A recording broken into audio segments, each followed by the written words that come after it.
আসসালামু আলাইকুম। Channel I সংবাদের এখনকার আয়োজনে সবাইকে স্বাগত জানাচ্ছি সৈয়দা তারানা তাবাসসুম। বিস্তারিত সংবাদের শুরুতেই জানিয়ে দিচ্ছি ফ্রেশ আটা ময়দা সুজি সংবাদ শিরোনাম। 18ই ফেব্রুয়ারির মধ্যে নির্বাচিত সরকারের কাছে ক্ষমতা হস্তান্তর, প্রধান উপদেষ্টার পরামর্শক্রমে এমপিদের শপথ পড়াবেন রাষ্ট্রপতি মনোনীত ব্যক্তি। ভোট কেন্দ্র দখল চেষ্টায় তাৎক্ষণিক ব্যবস্থা নিতে সেনাবাহিনীর ঘোষণা, নির্বাচন সুষ্ঠু করতে প্রস্তুত ও প্রতিজ্ঞাবদ্ধ বিমান বাহিনী। মানবিক বাংলাদেশ গড়তে সারা দেশে ইনসাফের পক্ষে গণজোয়ার সৃষ্টি হয়েছে বললেন জামাত আমির, মরা নদী জীবিত করা ও কৃষিপণ্য সংরক্ষণের প্রতিশ্রুতি। এবং স্বাধীনতা বিরোধীদের আগ্রাসন জনগণ মানবে না বলছে বিএনপি, গ্যাস সংকটের সমাধান, ব্রিজ নির্মাণ সহ উন্নয়ন কাজের প্রতিশ্রুতি।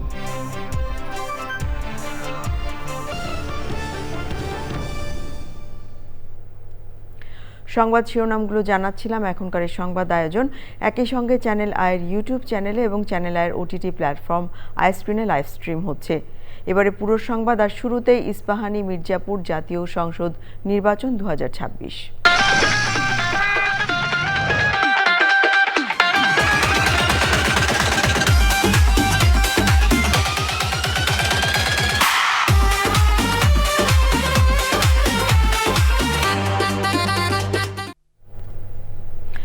নির্বাচনের পরে যত দ্রুত সম্ভব নির্বাচিত সরকারের হাতে দায়িত্ব হস্তান্তর করবে অন্তর্বর্তী সরকার।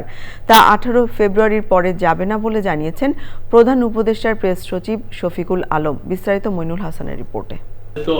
বৃহস্পতিবার বিকেলে রাজধানীর ফরেন সার্ভিস একাডেমিতে সমসাময়িক বিষয় নিয়ে সংবাদ সম্মেলন করেন প্রধান উপদেষ্টার প্রেস সচিব শফিকুল আলম।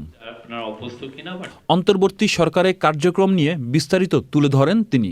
বাংলাদেশের মানুষ দেখবে যে এই 18টি মাস কিভাবে এই গভর্নমেন্ট দেশকে, তারা এই ইন্টারিম গভর্নমেন্ট কিভাবে দেশ সেবা করেছে। আমরা মনে করি যে এই গভর্নমেন্ট তার ঐতিহাসিক ডিউটি পালন করেছে এবং রেকর্ড পরিমাণ অধ্যাদেশ তারা জারি করেছে এবং এমন একটা ভয়ানক একটা অর্থনৈতিক ভঙ্গুর একটা অর্থনীতিকে তারা ইনহেরিট করেছিল, সেটাকে আবার আমি বলবো যে সতেজ করে আবার গ্রোথের প্ল্যাটফর্মে ফিরিয়ে এনেছে। দেশের জন্য ফরেন পলিসিতে একটা বোল্ড একটা ফরেন পলিসি দিতে পেরেছে। নির্বাচনের পর অন্তর্বর্তী সরকার কতদিন থাকবে এমন প্রশ্নের জবাবে প্রেস সচিব বলেন, যত দ্রুত সম্ভব নির্বাচিত সরকারের হাতে দায়িত্ব হস্তান্তর করা হবে। সবচেয়ে দ্রুততম সময়ে হ্যান্ডওভার হবে। এটা যদি দেখা যায় যে 3 দিনের মধ্যে যদি এমন হয় যে ইলেকশন এমপিরা শপথ নিয়েছে, নেওয়ার পরে সংখ্যাগরিষ্ঠ দল লিডারকে ডাকা হচ্ছে যে আপনি আসেন শপথ নেন as a new prime minister, আমরা 3 দিনের মধ্যেই এটা হয়ে যেতে পারে। মানে 15 ফেব্রুয়ারিতেও হয়ে যেতে পারে, এটা 16 ফেব্রুয়ারিতেও হতে পারবে। আমার মনে হয় না এটা মানে 17-18 ফেব্রুয়ারির পরে যাবে। এলজিপি গ্যাসের দাম কমাতে কর ছাড়ের সিদ্ধান্ত নেওয়া হয়েছে বলেও জানান শফিকুল আলম। স্থানীয় উৎপাদন ও মইনুল হাসান, চ্যানেল আই, ঢাকা। এদিকে আগামী 18 ফেব্রুয়ারির মধ্যে অন্তর্বর্তী সরকারকে দায়িত্ব হস্তান্তর করতে হলে তার আগেই নবনির্বাচিত সংসদ সদস্যদের শপথ নিতে হবে। কিন্তু শপথ কে পড়াবেন? আইন উপদেষ্টা ডক্টর আসিফ নজরুল জানিয়েছেন, প্রধান উপদেষ্টার পরামর্শক্রমে রাষ্ট্রপতি মনোনীত ব্যক্তি নতুন সংসদ সদস্যদের শপথ পড়াবেন। স্পিকার ও ডেপুটি স্পিকার না থাকায় সরকারি সিদ্ধান্ত নিতে যাচ্ছে বলে জানিয়েছেন আইন উপদেষ্টা। সংবিধান অনুযায়ী নতুন যারা সংসদ সদস্য হবেন ইনশাআল্লাহ 12 তারিখে ইলেকশনের পরে তাদের শপথ গ্রহণ করার কথা হচ্ছে স্পিকারের, স্পিকার না থাকলে ডেপুটি স্পিকারের। ওনারা না থাকলে অন্য বিধানও আছে। এখন আমাদের এখানে স্পিকার ডেপুটি স্পিকারের মধ্যে একজন নিখোঁজ, আরেকজন জেলে আছে, তাদের বিরুদ্ধে গুরুতর কিছু মামলা আছে এবং তারা পদত্যাগও করেছেন, বিশেষ করে স্পিকার। ফলে এই অবস্থায় ওনাদের দ্বারা শপথ গ্রহণ করার কোনো রকম স্কোপ আছে বলে আমি মনে করি না। আমাদের আইনে আছে ওনারা যদি শপথ গ্রহণ করাতে না পারেন তাহলে রাষ্ট্রপতি কর্তৃক মনোনীত, অর্থাৎ প্রধান উপদেষ্টার পরামর্শক্রমে রাষ্ট্রপতি কর্তৃক মনোনীত ব্যক্তি শপথ গ্রহণ করাবেন। 1, 2 হচ্ছে 3 দিনের মধ্যে যদি এই শপথটা না হয় তাহলে প্রধান নির্বাচন কমিশনারও শপথ গ্রহণ করাতে পারবেন। এখন এটা সরকারের নীতিগত পর্যায়ের সিদ্ধান্ত, আমি আপনাদের চূড়ান্ত কিছু বলতে পারবো না। তবে আমাদের সামনে দুইটা অপশনই আছে। একটা হচ্ছে রাষ্ট্রপতি কর্তৃক মনোনীত কোনো ব্যক্তি শপথ গ্রহণ করাতে পারেন, ফর এক্সাম্পল যেমন হয়তো আমাদের প্রধান বিচারপতি হতে পারেন। আর যদি এটা না হয় তাহলে আমাদের যে প্রধান নির্বাচন কমিশনার আছেন উনি শপথ গ্রহণ করাবেন। কিন্তু সেক্ষেত্রে একটা সমস্যা হচ্ছে, ওটা 3 দিন ওয়েট করতে হবে। আমরা আসলে ওয়েট করতে চাই না। আমরা নির্বাচন হওয়ার পরে যত দ্রুত সম্ভব শপথ গ্রহণের ব্যবস্থা করতে চাই। ভোট কেন্দ্র দখলের চেষ্টায় তাৎক্ষণিক ব্যবস্থা নেওয়া হবে বলে জানিয়েছে বাংলাদেশ সেনাবাহিনী। পরিস্থিতি নিয়ন্ত্রণের বাইরে চলে গেলে ধাপে ধাপে শক্তি প্রয়োগের সিদ্ধান্ত নেওয়া হয়েছে। সেনাবাহিনী আয়োজিত সংবাদ সম্মেলনে বলা হয়েছে, নির্বাচনে এখন পর্যন্ত বড় ধরনের কোনো ঝুঁকি নেই। মোস্তফা মল্লিকের রিপোর্ট। 12 ফেব্রুয়ারির জাতীয় সংসদ নির্বাচনে সারা দেশে মোতায়েন করা 1 লাখ সেনা সদস্যের প্রস্তুতি দেখতে রাজধানীতে জাতীয় ফুটবল স্টেডিয়ামে যান সেনাবাহিনী প্রধান জেনারেল ওয়াকারুজ্জামান। এরপর ত্রয়োদশ জাতীয় সংসদ নির্বাচন উপলক্ষে সমন্বয় সভায় অংশ নেন তিনি।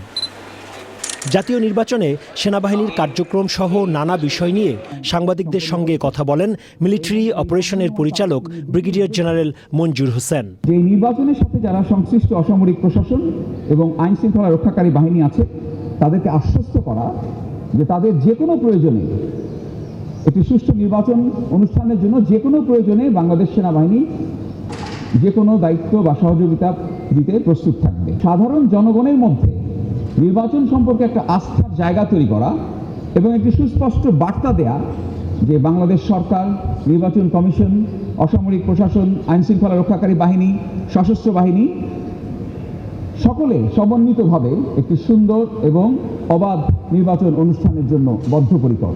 তিনি বলেন, এবারের নির্বাচনে বড় ধরনের কোনো ঝুঁকি নেই, তবে যে কোনো ধরনের নাশকতা প্রতিহত করতে প্রস্তুত রয়েছে সেনাবাহিনী। সহিংসতা বা নাশকতা প্রতিরোধের জন্য যে ধরনের প্রিপারেশন দরকার, যে ধরনের প্রস্তুতি দরকার, অন্যান্য আইন শৃঙ্খলা রক্ষাকারী বাহিনীর পাশাপাশি সশস্ত্র বাহিনীও সকল ধরনের প্রস্তুতি সম্পন্ন করেছে।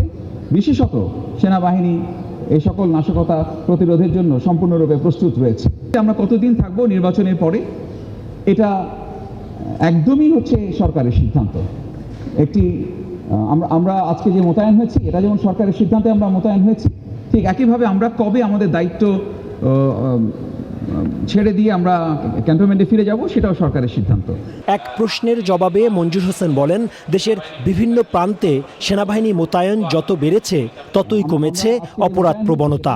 সেনাবাহিনী না থাকলে সারা দেশে অপরাধের মাত্রা বাড়ত বলে মন্তব্য করেন তিনি।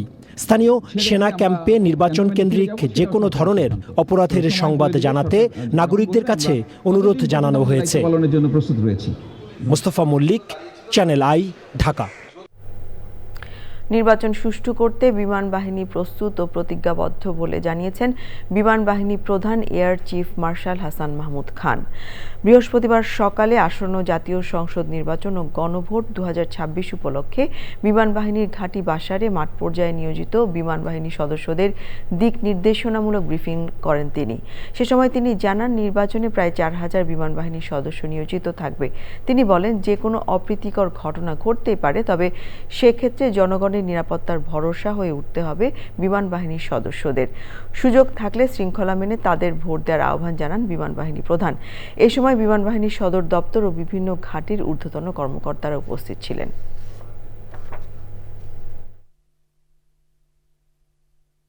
বেসামরিক প্রশাসনের সাথে সমন্বয় করে উদ্ভূত যে কোনো পরিস্থিতি মোকাবেলার জন্য সদা প্রস্তুত থাকতে হবে।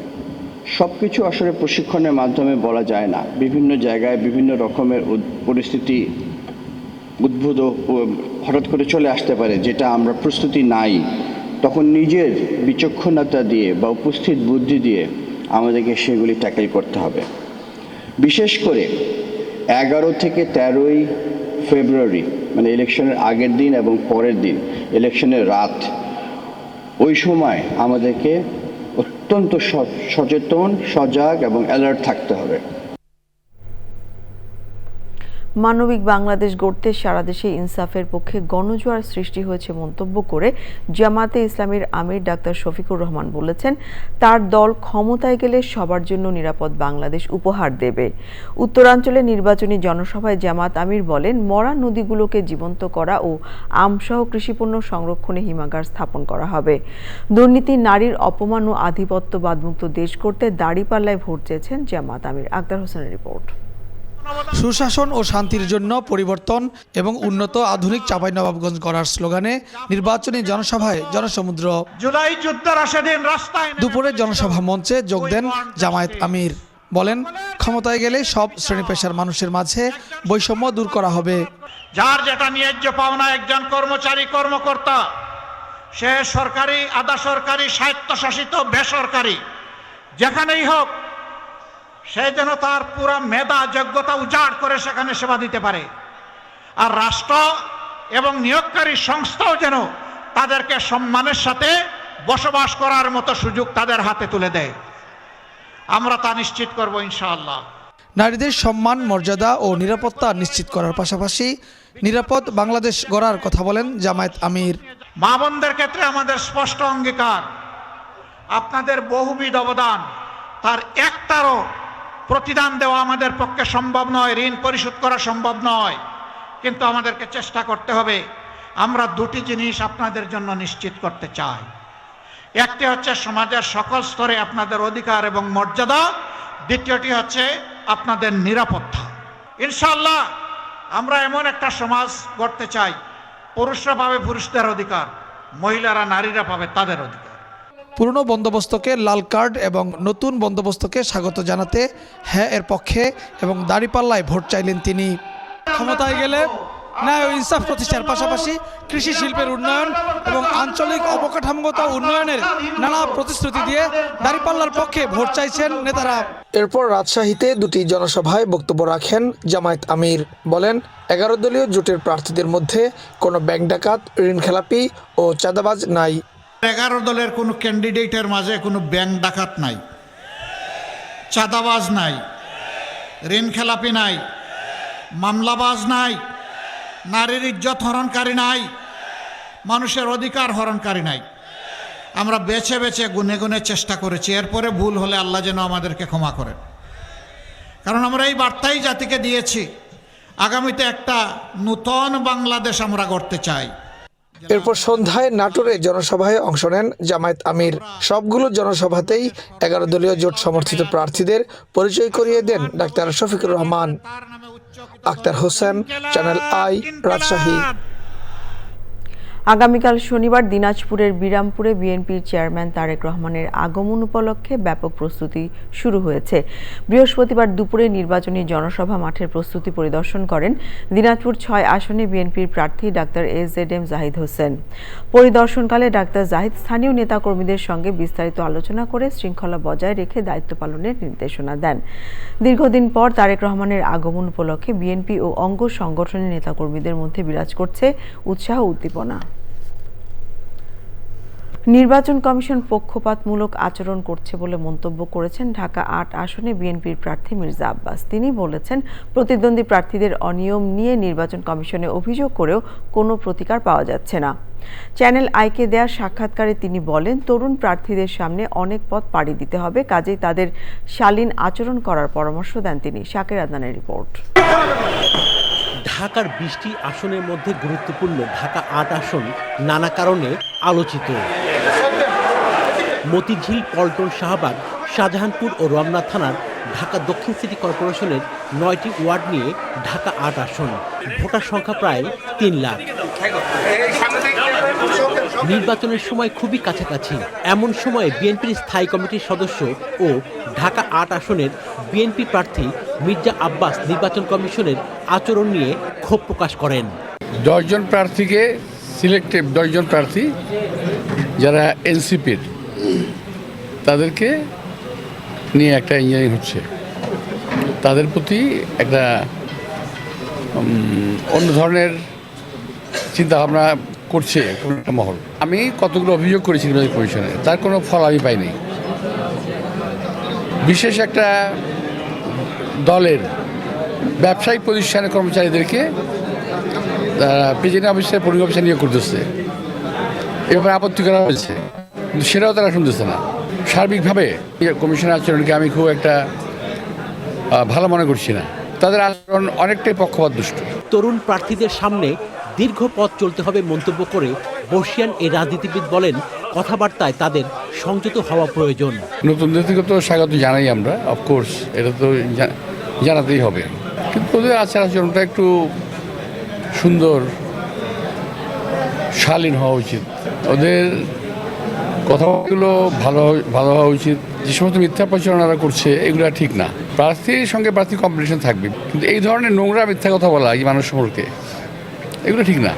আচরণ হচ্ছে উস্কানিমূলক, একেবারেই ঝগড়া করার মতো। আমরা ঝগড়া করছি না, আমরা এই ফাঁদে পা দেবো না। ধানের শীষে ভোট দিয়ে কেউ ঠকেনি মন্তব্য করে মির্জা আব্বাস বলেন, নির্বাচিত হতে পারলে সুফল পাবেন জনগণ। Shakir Adnan, channel I, Dhaka. BNP নেতারা বলেছেন, দেশে গণতন্ত্রের বিরুদ্ধে ষড়যন্ত্র চলছে, স্বাধীনতা বিরোধীদের আগ্রাসন জনগণ মানবে না। বিভিন্ন নির্বাচনী সমাবেশ ও প্রচারে তারা এসব কথা বলেন।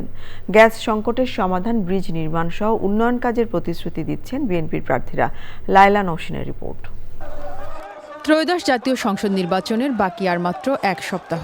শেষ মুহূর্তের প্রচার ও জনসংযোগে ব্যস্ত প্রার্থী ও সমর্থকরা। বিভিন্ন মেয়াদে ক্ষমতায় থাকাকালীন দেশের উন্নয়নে যেসব কার্যক্রম হাতে নিয়েছিল বিএনপি, তা তুলে ধরে আগামীর বাংলাদেশের উন্নয়নে নানা প্রতিশ্রুতি দিচ্ছেন দলটির নেতাকর্মীরা। কামরাঙ্গীচরে ঢাকা ৭ আসনের বিএনপি প্রার্থী হামিদুর রহমানের নির্বাচনী জনসভায় যোগদান ঢাকা ২-এর বিএনপি প্রার্থী ও বিএনপি চেয়ারম্যানের উপদেষ্টা আমানুল্লাহ আমান। স্বাধীনতা বিরোধীদের ষড়যন্ত্র রুখে দিতে জনগণের প্রতি আহ্বান জানান তিনি। আজকে বাংলাদেশে গণতন্ত্রের বিরুদ্ধে, নির্বাচনের বিরুদ্ধে ষড়যন্ত্র চলছে। ৭১-এর ঘাতকরা, মা বোনদের ইজ্জত লুণ্ঠনকারীরা আজকে প্রতাপ দেখাচ্ছে, কিন্তু জনগণ গ্রহণ করবে না। কি আপনারা করবেন? গ্রহণ করবেন? দেখেন দেখি কি করবেন। করবেন গ্রহণ? করবেন না। ঢাকা ১৭ আসনের প্রার্থী বিএনপি চেয়ারম্যান তারেক রহমানের পক্ষে ইসিবি চত্বরে নির্বাচনী জনসংযোগ করেছেন বিএনপি চেয়ারম্যানের উপদেষ্টা আব্দুস সালাম। সমস্ত অঞ্চলের মানুষ রাস্তাঘাটের সমস্যায় জর্জরিত, তাদের গ্যাস, পানি, বিদ্যুৎ এই সমস্ত নাগরিক সুযোগ সুবিধা থেকে তারা অনেকটা বঞ্চিত। এই কারণে তাদের কথা হলো যে আমরা ভোটটা কোনো এমপিকে না, আমরা প্রধানমন্ত্রীকে দিতে চাই, যাতে আমাদের সমস্যাগুলো দ্রুত সমাধান হয়। ঢাকা ৮ আসনের হাতিরপুল এলাকায় জনসংযোগে যোগদান বিএনপির প্রার্থী মির্জা আব্বাস। নির্বাচন কমিশন পক্ষপাতমূলক আচরণ করছে অভিযোগ করে প্রতিদ্বন্দ্বী প্রার্থীদের শালীন আচরণের আহ্বান জানান তিনি। একটি দল ইসলামের নাম দিয়ে, ইসলামের নাম বিক্রি করে তারা ক্ষমতায় যাওয়ার চেষ্টা করছে, বিদেশের সঙ্গে চুক্তি করে, এবং তাদের ছানাপোনারাও সেই জায়গায় গিয়ে নেমে পড়েছে। আপনারা খেয়াল করে দেখবেন তাদের যে মুখের ভাষা, কদর্য ভাষা, যে ভাষা আমরা ব্যবহার করতে পারি না, আমরা কখনো করি নাই। আমার এত বছরের রাজনৈতিক জীবনে এই ধরনের ভাষা আমি কখনো শুনি নাই। প্রতিপক্ষকে তো আক্রমণ করতেই হবে, কিন্তু সেই আক্রমণের ভাষাটা হতো অতি সংযত এবং সত্য ভাষণ। ঢাকার অন্যান্য আসনেও বিএনপির প্রার্থীরা করেছেন জনসংযোগ। Laila Nowshin, channel I, Dhaka. এবারে নিয়ে নিচ্ছি বিরতি। বিরতির পর যা থাকছে: মিরপুরে ৩ দলের অদম্য টি-20 ক্রিকেট কাপ শুরু। উদ্বোধনী ম্যাচে দুরন্তকে হারিয়ে ৬ উইকেটে ধূমকেতুর জয়।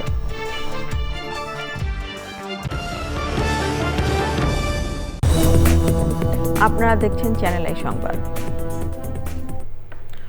প্রথমবারের মতো কোনো রক ব্যান্ড হিসেবে রাষ্ট্রীয় সম্মাননা ২১শে পদক পাওয়ায় আইস্ক্রিন পডকাস্টে তাৎক্ষণিক প্রতিক্রিয়া জানিয়েছেন ওয়ারফেজের দলনেতা ও ড্রামার শেখ মনিরুল আলম টিপু। তিনি বলেন, এটি অন্যরকম অনুভূতি।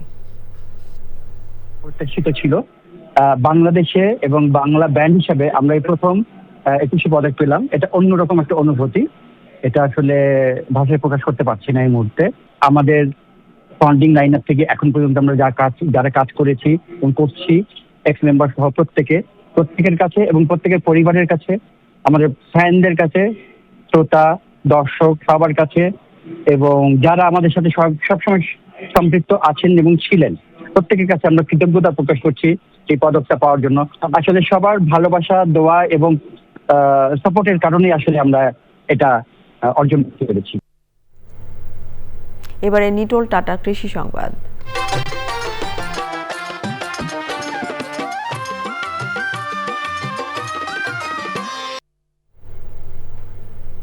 শীত মৌসুমে সিরাজগঞ্জের রায়গঞ্জ ও তাড়াশ উপজেলায় তৈরি হচ্ছে সুস্বাদু খেজুরের গুড়। স্বাদে অতুলনীয় আর মানে ভালো হওয়ায় এসব গুড় স্থানীয় চাহিদা মিটিয়ে দেশের বিভিন্ন স্থানে বিক্রি হচ্ছে। এবারে প্রকৃতি সংবাদ।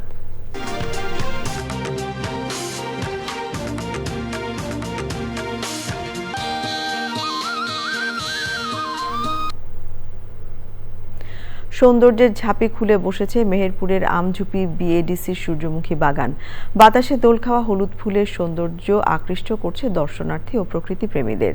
প্রতিদিনই সূর্যমুখী ফুলের মোহনীয় সৌন্দর্য দেখতে ভিড় জমাচ্ছেন তারা। সংবাদ শেষ করব, তবে যাবার আগে ফ্রেশ আটা ময়দা সুজি সংবাদ শিরোনামগুলো জানিয়ে দিচ্ছি আরও একবার। 18 ফেব্রুয়ারির মধ্যে নির্বাচিত সরকারের কাছে ক্ষমতা হস্তান্তর। প্রধান উপদেষ্টার পরামর্শক্রমে এমপিদের শপথ পড়াবেন রাষ্ট্রপতি মনোনীত ব্যক্তি। ভোট কেন্দ্র দখল চেষ্টায় তাৎক্ষণিক ব্যবস্থা নিতে সেনাবাহিনীর ঘোষণা। নির্বাচন সুষ্ঠু করতে প্রস্তুত ও প্রতিজ্ঞাবদ্ধ বিমান বাহিনী। মানবিক বাংলাদেশ গড়তে সারা দেশে ইনসাফের পক্ষে গণজোয়ার সৃষ্টি হয়েছে বললেন জামাত আমির। মরা নদী জীবিত করা ও কৃষিপণ্য সংরক্ষণের প্রতিশ্রুতি। এবং স্বাধীনতা বিরোধীদের আগ্রাসন জনগণ মানবে না বলছে বিএনপি। গ্যাস সংকটের সমাধান, ব্রিজ নির্মাণ সহ উন্নয়ন কাজের প্রতিশ্রুতি।